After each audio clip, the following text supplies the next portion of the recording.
middle of the week. How's everybody feeling physically gearing up for Minnesota? Pretty good. I mean, we don't have too many guys inside, and that's always a good sign. When there's a Sunday game, it feels like a short week, with a day off and then, a regen session and now a reintroduction section. I mean, it's that time of the year where, everybody's tired, but, mentally everybody's prepared and willing to sacrifice everything for this playoff run. Is there any chalkboard material that comes from the fact that no one on the team got selected for the All-Star Game? You guys get kind of maybe ticked off about that and drives them, fuels them a little bit more? The All-Star Game is, you don't want to say too many bad things, too many good things. You don't want people to take it the wrong way. It is what it is. There are a lot of quality players, don't get me wrong, but it also is in the middle of a really hard summer window for us, and honestly, it's better that we don't. It's plain and simple. We need bodies right now, and we need depth, and to have a guy travel across the country to play in a meaningless game, it's more meaningful to have someone here and help the team in every way they can.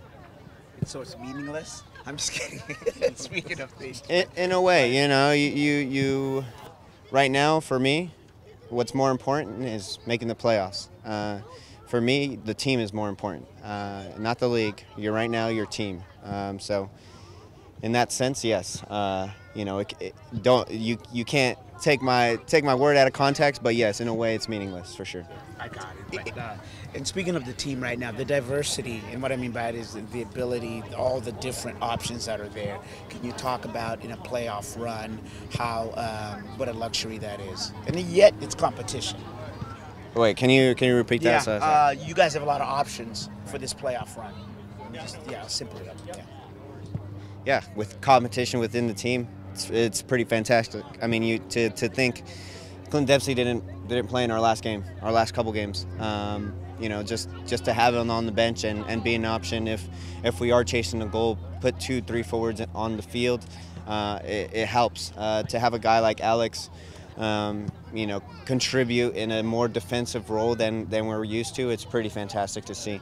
The competition between Roman, Chad, Kim, the rotation between them is pretty fantastic. You can go on and on. Jordy DeLem started off the run. We started 2 games in a row, did really well. I think the third as well. But you can go on and on with this team. Will Bruin, Raul. It's a reason why we're doing better. We have competition within the team, but also a great rotation going on that will contribute to more wins and also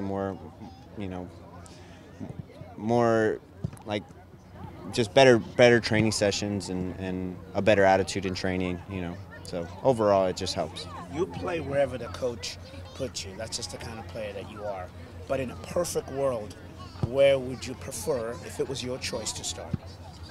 What position? Yeah, I mean, everybody prefers a certain position. I prefer to play 90 minutes every game. I like to play more in the middle, a more central location where I can get more touches on the ball. I feel like I can impact the game. But when I play out wide, I try to play as a winger. I don't try to play as a center mid playing out wide. I try to make runs. I try to move off the ball, stretch the field as much as I can. I'm very direct when I'm more offensive.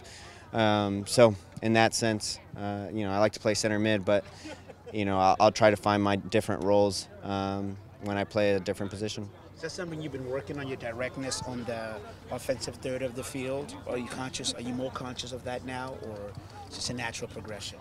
I think I've just always been that way. I mean, at the University of Washington, I was super direct. I definitely wanted the ball at my feet, but I always made runs in behind, and it kind of just stuck with me. It's really hard. As a defensive mid, I know how hard it is to track an attacking mid. So, I can see both sides of things, and I base my positioning off that. How inspired for a game do you get when you're about to face a guy like Darwin Quintero and kind of going, maybe keeping up with him stride for stride? Well, you want to show the league, you want to show your team that you're capable of either maintaining him or outplaying him. You know, guys like Valeri, you really are eager to get onto the field and show your physicality, show your defensive stance against these players, because at the end of the day, they're all-stars, like I said. But you know, it's nice to size up against these guys, and you know, this league has brought a lot of attention to, you know, the stars, but to be able to maintain these stars is you know, just as valuable for me. What do you see out of his game, and how could you contain a player of his attributes on the field? Well, he's a very smooth player. You know, defensively, he'll, you know, defend at times, and sometimes he'll cheat, but he's always in a very good spot when they win the ball. So, you know, he's always half-turned, ready to run at players, ready to slip in a player, and that's when you're most dangerous, honestly, when he's most dangerous, when you have the ball and you lose it all of a sudden. So it's about being mindful of where he's at when you have the ball, and thinking worst case scenario, and then, you know, stopping him or fouling him as much as you can. Anything else for Cristian? Yes, going back to the All-Star game, no other league in the world has it. Do you feel like the MLS should scratch it, put it at the end like a Pro Bowl? What are your thoughts on it? Well, it's an interesting game, obviously. You know, not a lot of teams have it, you know, or sorry, not a lot of leagues have it. But we have so many stars in this league that it's hard to take that away. And then to bring a team like Juventus with such you know, high regard, I feel like you can't take that away. So, you know, it also brings buzz to the league. So when you think All-Star Game, you're there for 3 days, you're doing all these appearances, you know, it's just creating more popularity for the league. So in my opinion, you keep it, but it is a unique thing when how you select your players and who has a say in who's in it. So in that sense, it's a little funky, but you know, I don't think you can take it away. Herculez Gomez has said he'd kind of like to see MLS All-Stars versus Liga MX All-Stars. How would that be something you'd want to watch or play in? Yeah, I mean, anytime you have the best of the best of each league, you know, it's pretty not meaningful. Popular. People are more in tune to see a lot of different players coming together and forming a team and playing against another team that does the same. So it would be a cool idea. You know, East versus West is another thing. But again, if you bring a team like Juventus, it's really hard to say no. And if you keep bringing those type of teams, it's hard to stop that.